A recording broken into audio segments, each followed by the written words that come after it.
กับทักทายสบายดีพี่น้องเนาะมาแต่ไส้นี่ได้ปะขายเลย ขายแล้วไหวดีวะได้จากโลกมานี่ได้15,000 55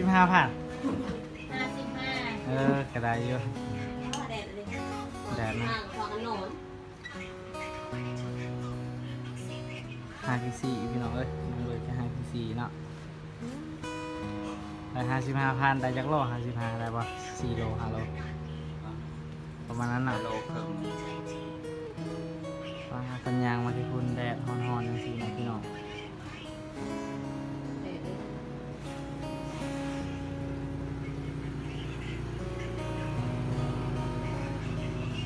ปีนต้นไม้บ่เมื่อยวะ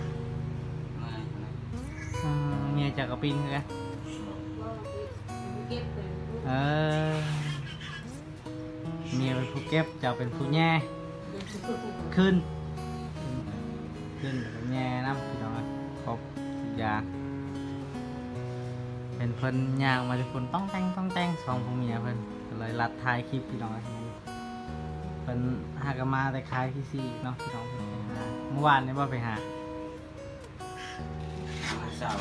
ทางเช้านี่ เมื่อวานนี้ก็ได้เส้น40 บาท น่ะเมื่อวานนี้ก็ได้แซน40 ปลายพันก็ได้เลยเด้ หาเบิ้ลมือใช้อยู่หาเงินบัดนเนาะหาเงินเลี้ยงตัวเองบัดแต่ว่าเขาก็มีแล้วเนาะเขาลืมทายเลยให้ตัวเขามาขอบใจเมียใจดีเนาะมีแต่เมื่อนั้นเมียเพิ่นขอบใจบ่ค่อยเก่งก็ได้ขอบใจได้อยู่บ่ อายุกัน แต่มื้อนี้ก็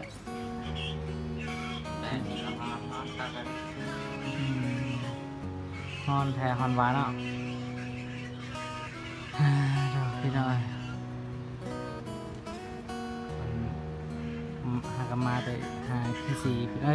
หากนมาแต่ไปขายขี้สีเนาะเป็นไรดีใจว่ามีข้าวสารกินดีกว่าบ่มีเนาะหาทางสารยังบ่ได้เลยแม่นบ่ข้าวสารสำหรับบาบัวเด้บาบัวเองหาเงินยังคิดว่าหาทางสารยังบ่ได้สอบกระสอบ ยังไม่ต้องเลยพอกระดก นะ เราตอนหน้าโหนเลย มีแต่เบิ้งอะไรยันหมอนมันขึ้นเบิ้งเอาดูแล้ว2 คนผัวเมียบอกว่าสิบ่ฮอด2-3 เดือน4 เดือน5 เดือนมันจะกินประหยัดเอาแล้วเหรอ ฮอดเดือน9 เดือน10แล้ว อ๋ออย่าแบบหมอนมันขึ้นแล้วมัน เสาร์หนึ่งเอาไปกินระดับ2 เดือน3 เดือน ยันหมอนมันขึ้นแล้วก็ยังมันเป็นสารนะบ่ยันแบบนั้นนะมันอบไปยันเป็นแบบนั้นแต่ก็บ่เป็นหยังเนาะเพราะว่าเฮาเบิ่งมันบ่มีมันสุ่มเนาะ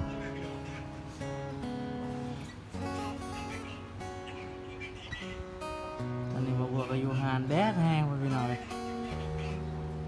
แดดแท้แดดบ้าพี่น้องได้ย่างกินมัน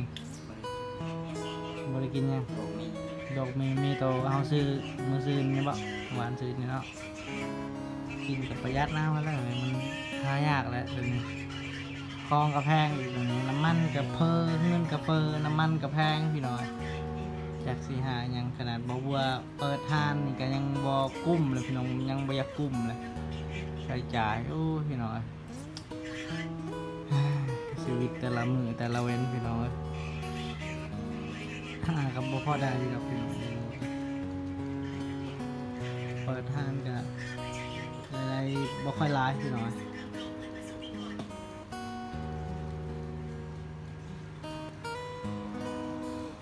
บ่ได้ไป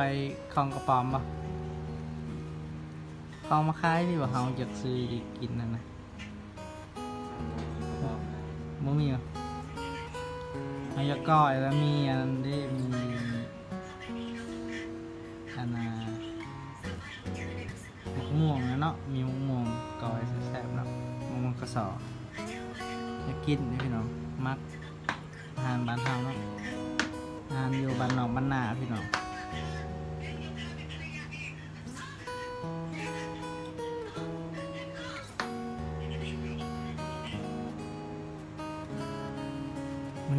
ก็บ่มีลูกค้าเนาะก็เลยเห็นเพิ่นมา2ผู้เมียที่ผมก็เลยรัดถ่ายคลิปเพิ่นพี่น้องอันนี้ก็พอได้คลิปเนาะ นี่ก็หาอยู่แล้วล่ะเห็นน้องเบยก็คันว่าเฮาบ่ถ่ายน้องเบยพี่น้องถ่ายคนอื่นก็บ่มีคนเบิ่งพี่น้องแต่ว่าน้องเบยก็มีคนเบิ่งแต่ว่าบ่หลายแต่ว่าก็มีเนาะพี่น้องก็บ่เข้าใจคือกันว่าเป็นหยัง FC สรุปว่า FC นี่มักบ่บัวหรือ FC มักน้องเบยนะอันนี้ก็บ่เข้าใจคือกันพี่น้องขนาดบ่บัวแบบถ่ายแบบบ่ได้ถ่ายน้องเบยว่าซั่นซะ FC แบบบ่เบิ่งมันพี่น้อง งานย่างของเบอร์จริงๆสิมาเข้าใจกันเนาะพี่น้องคันว่าบ่บัวท้ายแบบว่าชีวิตตัวเองบ่หรือว่าแบบนั้นมันมีบ่ค่อยมีลูกค้าพี่น้องบ่ค่อยมี FC เบิ่งแต่ว่าคันน้องเบอร์ก็มี FC เบิ่งพี่น้องหรือว่า FC นี่บ่จื้อหน้าบ่บัวบ่พี่น้องหรือว่าจังได๋เนาะก็งึดคือกันอันนี้ก็ยังงึดว่า ก็นั่นแหละบัวยิงไทยน้องเบยเนาะอย่างน้อยก็ได้รายได้จาก10,000 ก็ยังดีพี่น้อยรายได้ก็บ่หลายดอกรายได้ก็ดีกว่าอยู่ละเนาะพี่น้องเนาะ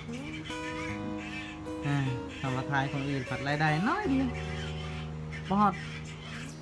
ดใจขนาดพี่น้องทำมาทายน้องเบยก็พอได้อยู่รายได้พอ10,000 ได้พอได้ค่าบอกค่าบัตรนั่นแหละว่าซะพี่น้อง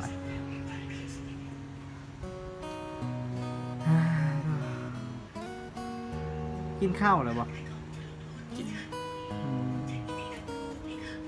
กินแล้วเนาะข้าวเนาะพอได้8 นาทีพอได้ลงคลิปมื้อนี้ก็คลิปแบบหน้าต่างเนาะลืมให้เพิ่นขอบใจนะพี่น้องขอบใจผู้ใหญ่ใจดีนะผมบอกก็สิลงคลิปตัวนี้แหละขอบใจได้อยู่บ่ผู้ใหญ่ใจดีที่ซื้อข้าวให้ครับขอบใจเพิ่นนะแม่พอได้เพิ่นเห็นพอมื้อนั้น คนเด้อแม่เด้อเจ้าก็ซื้อข้าวแม่ขอให้เจ้าความเจ็บจะได้ความใครยังมีเด้อขอให้เจ้ามีแต่ความสุขความเจริญเด้อขอให้เจ้าให้คอยมีได้ขึ้นมาลอยเท่ากันครับ ถูกพี่น้อยก็คือผู้ใหญ่ใจดีมาจากเมืองไทยหรือว่าเพิ่นอยู่ต่างประเทศอยู่ฟินแลนด์นั่นแหละอยู่ต่างประเทศบ่ฮู้ว่าอยู่ไสฟินแลนด์บ่ฮู้แต่ว่าเพิ่นอยู่ต่างประเทศเพิ่นเมื่อมาแต่ต่างประเทศเพิ่นกลับมาไทยเพิ่นก็เลยซื้อข้าวให้เจ้าเพิ่นเว้าให้ไปโดนแล้วว่าสิซื้อข้าวเพิ่นเมื่อเพิ่นก็เลยโอนเงินมาให้เพิ่นบ่ก็เลยมาซื้อข้าวให้เจ้าซื้อข้าวสารอาหารแห้งกระป๋อง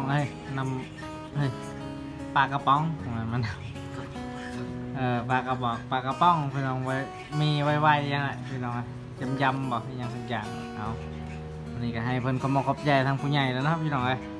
บ่บัวกับขอมขอบใจคือกันเนาะผู้ใหญ่ใจดีที่ไว้วางใจให้บ่บัวเป็นสถานบุญให้เนาะแล้วก็มี FC หลายคนก็ว่าโอ้บ่บัวเฮ็ดถึกแล้วเพราะว่ามีผู้ใหญ่โอนเงินเข้ามาให้แล้วก็เลยมาซื้อข้าวให้น้องเบิร์ดเนาะมื้อนั้นก็ว่าสิซื้อเบิร์ดมื้อนั้นนะพี่น้องแต่ว่ามื้อนั้นมันบ่มีเนาะข้าวก็เลยบ่บัวก็เลยซื้อตุนไว้5 กิโลให้น้องเบิร์ดพี่น้องเนาะก็เลยเพิ่นว่ายังบ่เบิดเนาะโตข้าวโตเฮาซื้อมื้อนั้นยังบ่เบิดบ่น่ายังเห็นบ่เห็นบ่พี่น้องบ่บัวซื้อ5 โลเนาะ